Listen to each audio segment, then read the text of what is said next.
The control room of Deep Space Monitoring Station Gamma 7 was quiet. Too quiet.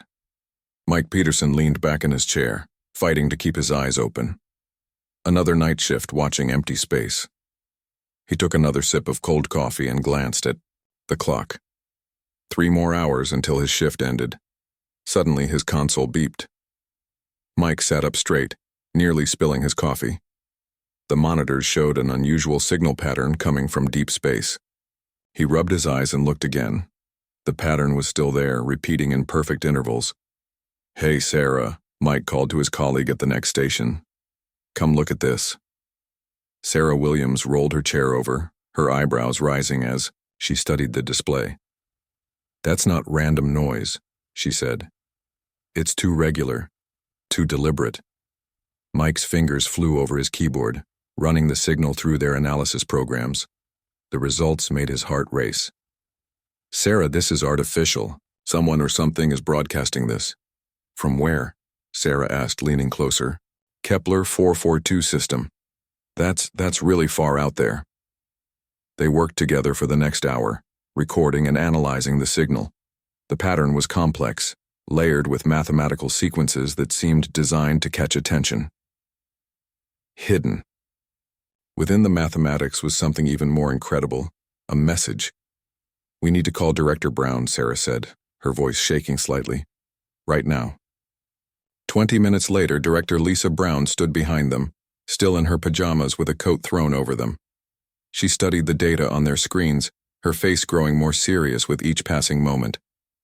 "You're certain this is real?" she asked. "Yes, ma'am," Mike replied.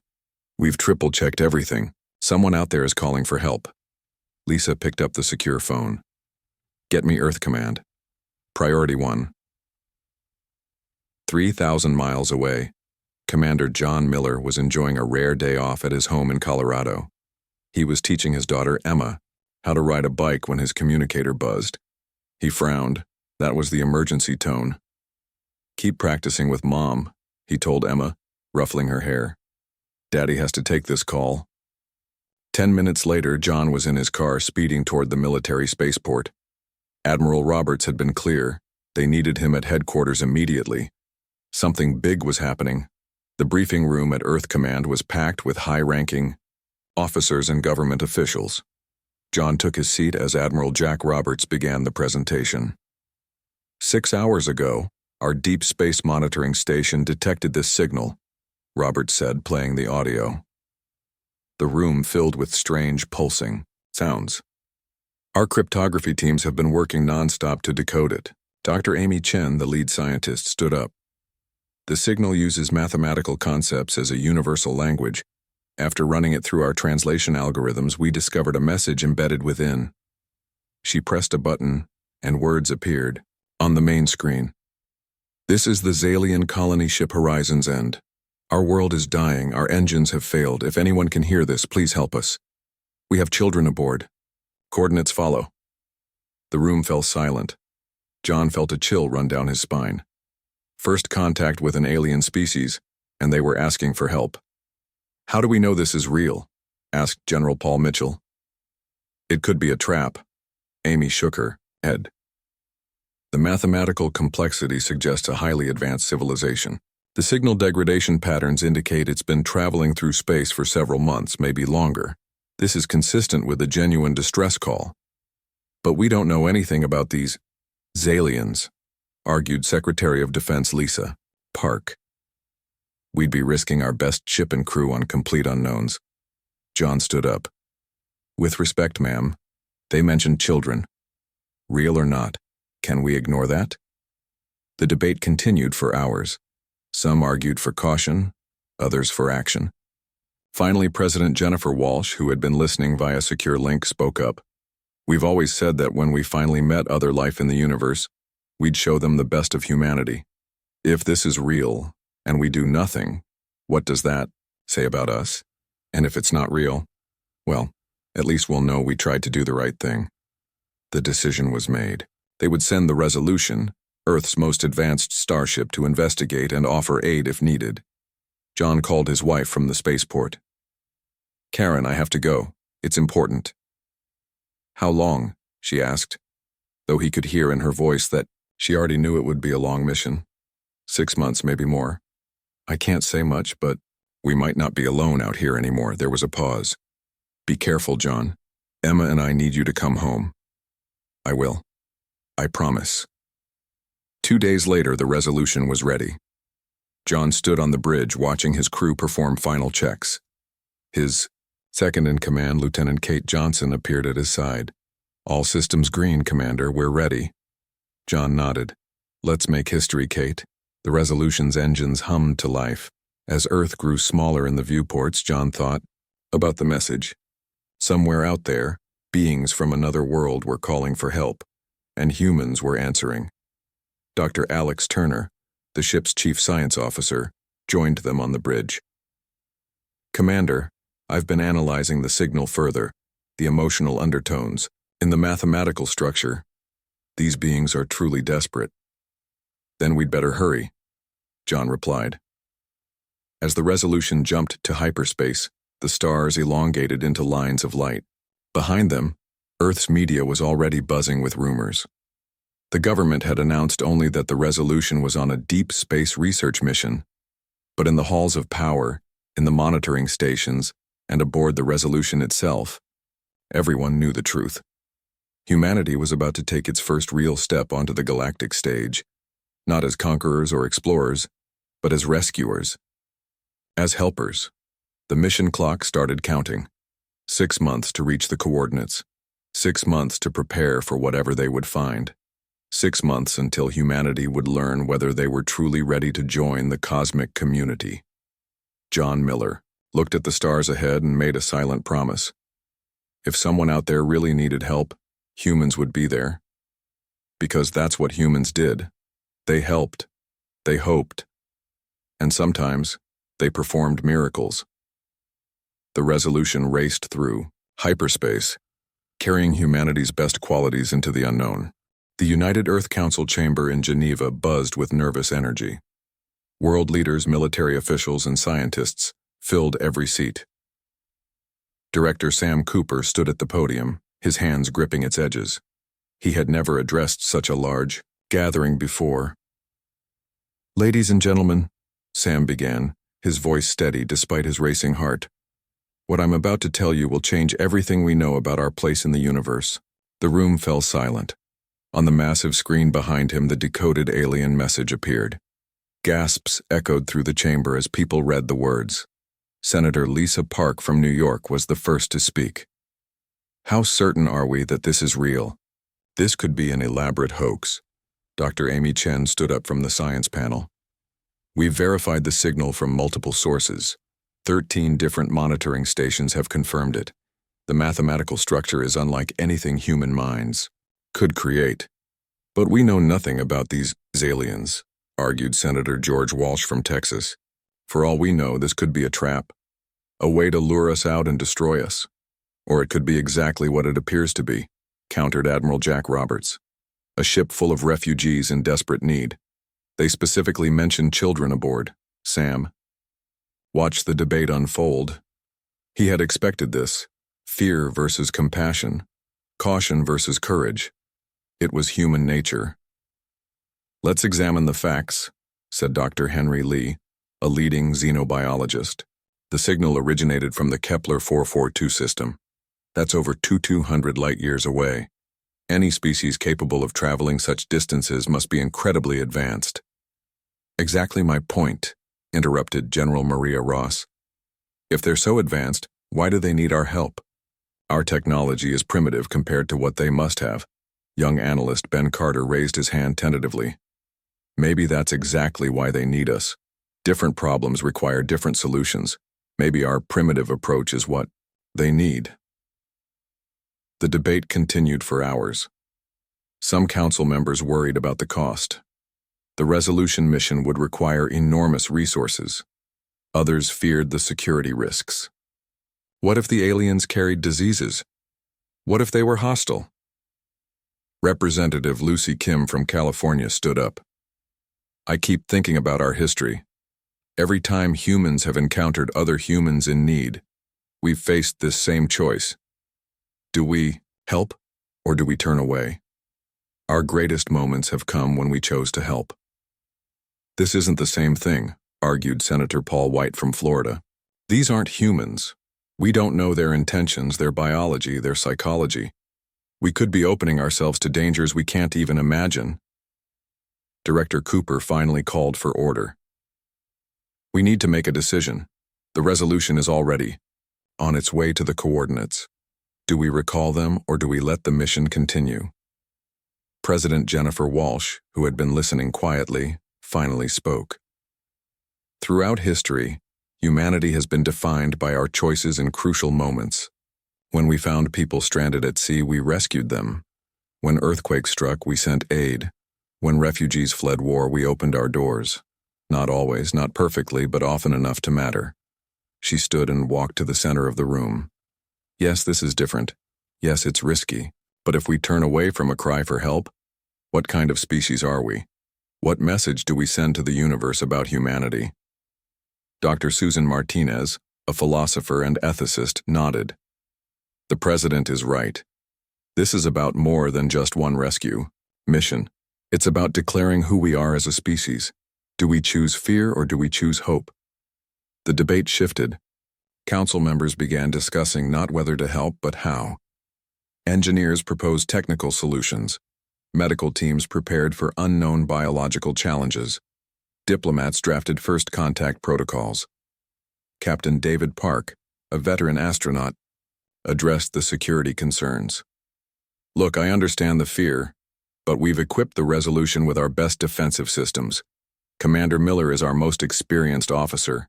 If anyone can handle this situation safely, it's him and his crew. And what about Earth security while our best ship is gone? Asked General Ross. We have other ships, Admiral Roberts replied. The resolution was built for exactly this kind of long-range mission. This is what we've been preparing for. Dr. Amy Chen presented new data. We've continued analyzing the signal. The emotional patterns embedded in the mathematics show genuine distress. The power levels indicate their ship is failing. If their message is true, they don't have much time. Young Emma Rodriguez, a communications specialist, made a crucial observation. The signal wasn't directed at us specifically. It was broadcast in all directions. They sent it to the void, hoping someone, anyone, would hear. That suggests desperation, not deception. The room grew quiet as her words sank in.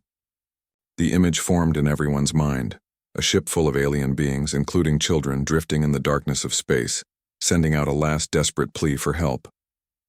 Senator Park, who had been one of the strongest voices for caution, slowly stood. I change my position. If we're wrong, we lose a ship. If we're right and do nothing, we lose our soul. One by one, others followed. The vote, when it came, was overwhelming. Humanity would answer the call. As the council dispersed, Director Cooper found himself standing with President Walsh and Admiral Roberts. We're really doing this, Sam said, still somewhat stunned by the magnitude of the decision. We are, the president confirmed.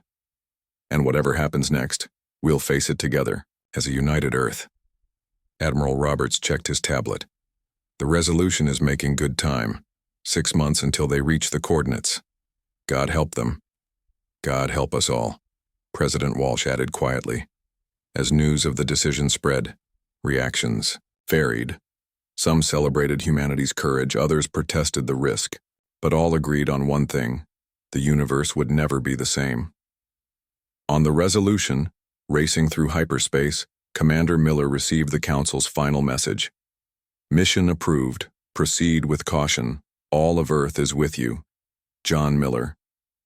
Looked at the stars streaking past and thought about the beings waiting at their destination. Were they afraid? Were they still alive? Would humanity's first act among the stars be one of rescue or of loss? Only time would tell. But they were going.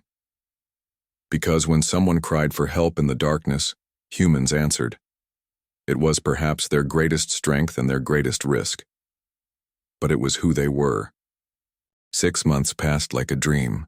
The resolution dropped out of hyperspace with a gentle shudder.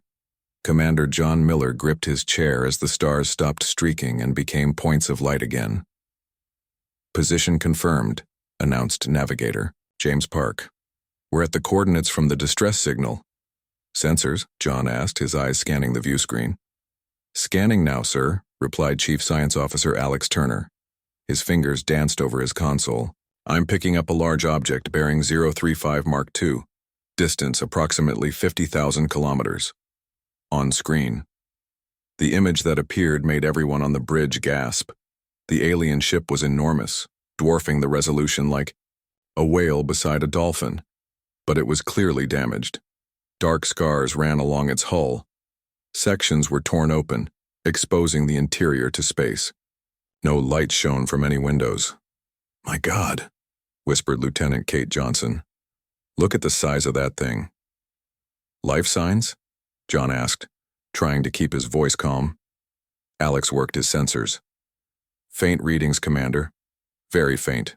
They're concentrated in what appears to be the central core of the ship. Maybe 3,000 individuals. But the signals are weak. Very weak." "Any response to our presence?" "Negative, sir. No active scans. No weapons charging. No communication attempts. The ship appears to be running on minimal power." John stood and walked closer to the view screen. The alien vessel looked like a giant crystal that had been shattered and poorly repaired. It drifted slowly, tumbling in space.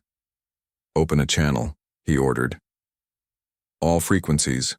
Communications Officer Nancy Wright nodded. "Channel open, sir." John took a deep breath. This was it. First contact with an alien species. The moment that would be remembered forever. "This is Commander John Miller of the United Earthship Resolution. We received your distress call. We're here to help. Please respond." Silence filled the bridge. Everyone held their breath. "Try again," John said. "This is the human vessel Resolution. We heard your call for help. We've come to assist you. Can anyone hear us?" Still nothing. The alien ship continued its slow tumble through space. "Commander," Alex said suddenly, "I'm detecting a power surge in the alien vessel. Very small, but wait, we're receiving a signal. Put it through." A weak, distorted voice came through the speakers. The universal translator struggled with it, but finally produced words. You came? You actually came?" The voice sounded disbelieving, almost broken. "We sent that message into the void. We had no hope. We thought we would die here alone." John felt his throat tighten. "We're humans from the planet Earth. We don't leave people in trouble behind. Can you tell us your situation?" There was a pause. "I am Krex, commander of what remains of the Horizon's End. Our home, star began to die. We fled with as many as we could save, but our engines, a cascade failure. We've been drifting for..." Another pause. "For longer than I can bear to think about." "We're here now," John said firmly. "Tell us what you need." "Our life support is failing. We have no power for heating. Our food synthesizer stopped working months ago. The children are so cold." Dr. Maria Santos, the ship's chief medical officer, stepped forward. "Commander, we need to get over there immediately." John nodded. "Krex, we're going to send teams to your ship. We'll bring food, medical, supplies, and engineers to help with repairs. Is it safe for us to dock?" "Safe?" The alien voice carried a tone that might have been bitter laughter. "We barely have atmosphere in most sections. But there is a docking port on the starboard side, Section 7. It should still function. We're coming, hold on." John turned to his crew. "I want 3 teams ready in 15 minutes, medical, engineering, and security. Full environmental suits. We don't know what we're walking into." "Sir," Security Chief Robert Taylor spoke up. "With respect, you should stay here. We don't know if it's safe," John finished. "No, we don't. But these beings asked for help, and I'm not sending my people in while I sit here in safety. I'm leading the first team." The docking was trickier than expected. The alien ship's docking port was designed differently, but engineer Tom Davis managed to create a temporary seal. "It'll hold," Tom reported, "but don't ask me for how long." John led the first team through the airlock. The corridor beyond was dark and cold. Their breath fogged inside their helmets. Emergency lights flickered weakly, casting strange shadows. Temperature is near freezing, reported Dr. Santos. Atmosphere is thin but breathable for short periods. They moved deeper into the ship. The architecture was unlike anything human. Crystalline structures that seemed to have grown rather than been built. Everything had a flowing, organic quality. Then, they heard it. A sound that needed no translation. The crying of children. "This way," John said, following the sound. They entered a large chamber. Dozens of alien beings huddled together in the center. They were unlike anything humans had imagined. Tall, crystalline creatures that seemed to glow faintly from within. But that glow was dim, flickering. One of the aliens stepped forward. Despite the strange form, John could see the exhaustion in its movements. "I am Krex," the being said, its voice creating harmonics in the air. I cannot believe you are real," that someone answered. John removed his helmet despite the thin air. It was a risk, but he needed to show trust. "We're real, and we're here to help." The effect was immediate. The aliens stirred, their glow brightening slightly. Some of the smaller ones, the children, John realized, moved closer, their crystalline forms chiming softly. "Your young ones," Maria Santos said, her voice thick with emotion. "They're beautiful." Krex's form seemed to shimmer. "They are dying, we all are. We have failed them."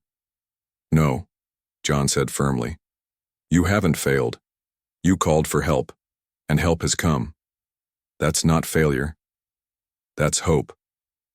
For the first time in months, the Xalians felt something they had thought lost forever. Hope. The humans had come. Against all odds, across the vast emptiness of space, someone had heard their cry and answered. The rescue had begun. The next 72 hours tested every skill the human crew possessed. Commander John Miller established a command post in the Resolution's cargo bay, which had been converted into an emergency operations center. Maps of the alien ship covered, the walls marked with different colored zones showing damage levels and life signs. "Status report," John called out, walking between the busy stations. Engineer Tom Davis looked up from his tablet, his face streaked with grime. "We've managed to restore partial power to 3 sections. It's not pretty, but it's holding. Their technology is incredible.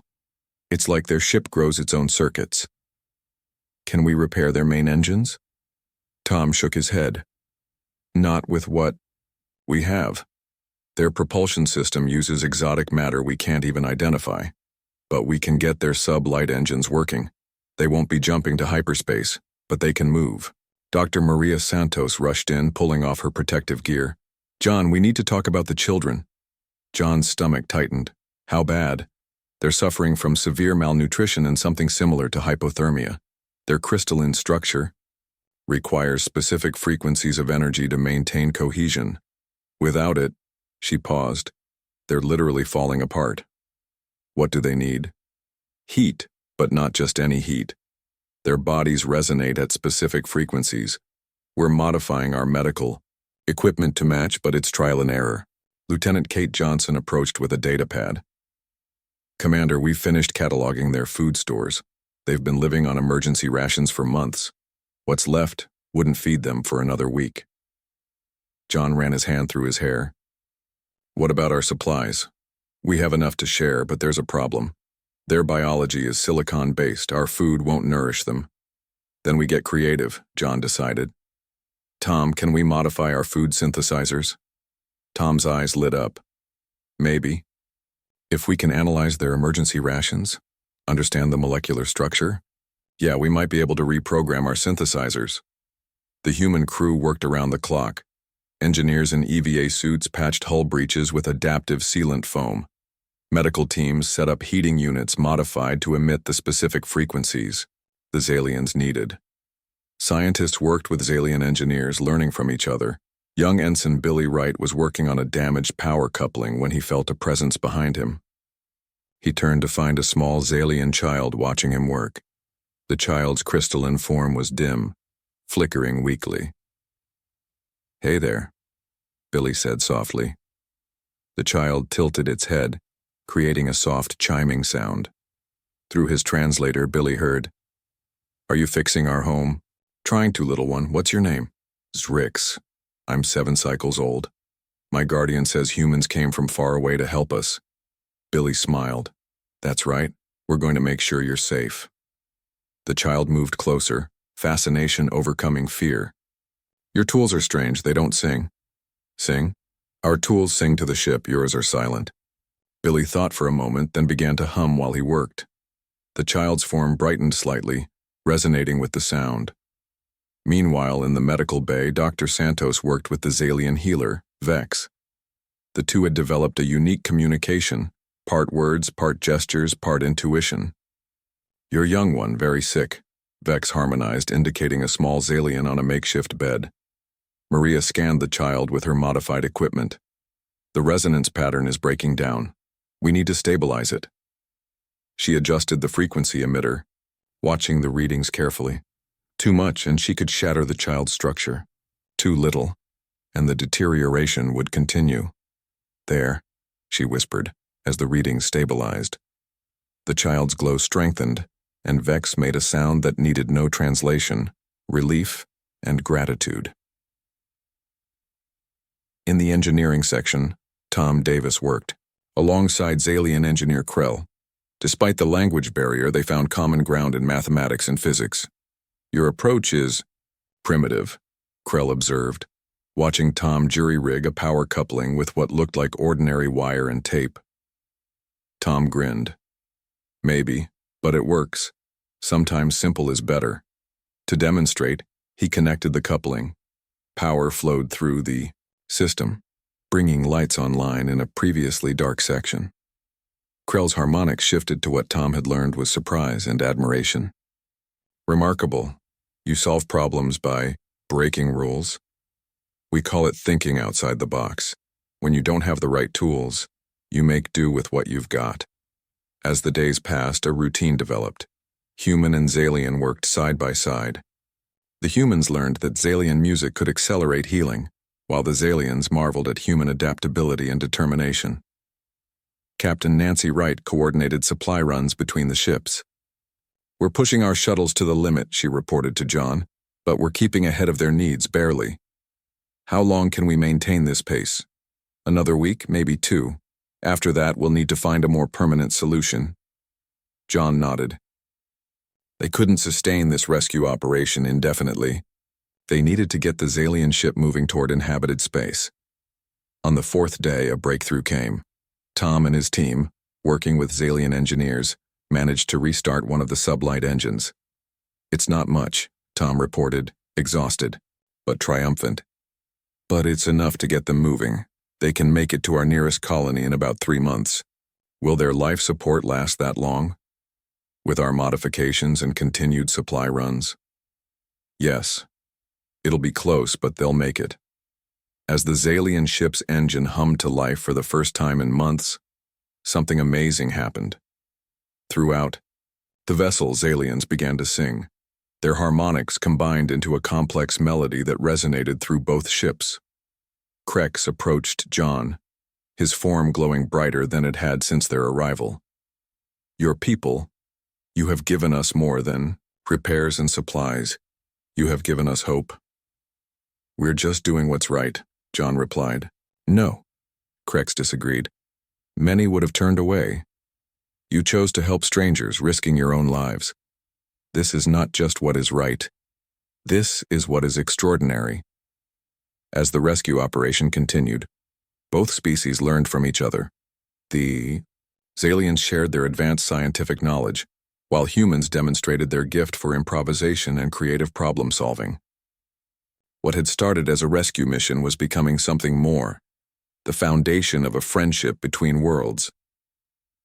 The universe would remember this moment, when humanity's compassion met alien desperation, and both species discovered they were stronger together than apart. The Zalian ship's lights glowed steadily now, a far cry from the dying flickers of a week ago. Commander John Miller stood on the observation deck with Krex, watching the stars through the repaired viewport. "Your people have worked miracles," Krex said, his crystalline form humming with health. Our children sing again, their light grows stronger each day. John smiled. Your people helped make it possible. We couldn't have done it without your engineers teaching us about your technology. Perhaps that is the lesson, Krex mused. Different minds, different approaches, creating solutions neither could achieve alone. Through the viewport, they could see human shuttles ferrying the last supplies. The Resolution would escort the Xalian ship to the nearest human colony, New Haven, where more permanent repairs could be made. I must tell you something, Krex continued. Before you came, we had given up. Not just on rescue, but on hope itself. We thought the universe was empty of compassion. We almost didn't come, John admitted. Many of our leaders were afraid. They worried you might be dangerous. And yet you came anyway.